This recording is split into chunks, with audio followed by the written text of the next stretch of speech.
Royal Image a nacházíme se na hotelu Bouzov, který má velmi dobré reference a chtěla bych vám představit provozovatele Petra Horáka.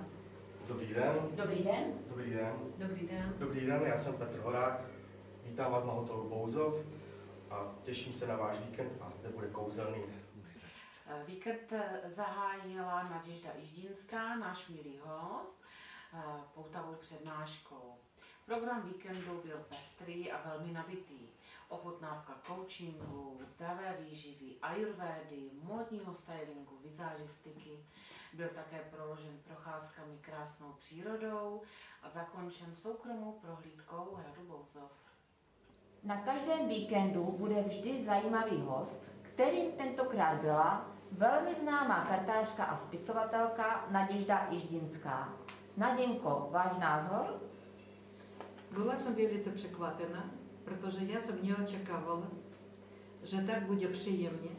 Já nebudu teraz brát sebe jako hostě, protože dělala karty, dělala jako vždycky přednášky, ale líbilo se mi to, že byli to příjemní lidi, kteří chtěli něco dozvědět se o duchovní stránce života.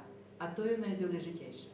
A druhá věc, mně se líbilo to, že my můžeme ukázat, každá věková kategorie žen může radovat se z toho života a něco pro to udělat.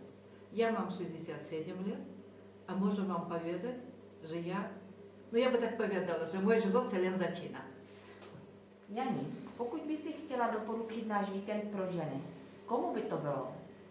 Já bych ho především doporučila ženám, které na sebe nějakým způsobem chtějí pracovat, dozvědět se více o zdravém životním stylu, o ayurvédě, o módě, o image novém, takže změnit úplně všechno, celý životní styl, jídlo, stravu, módu i image.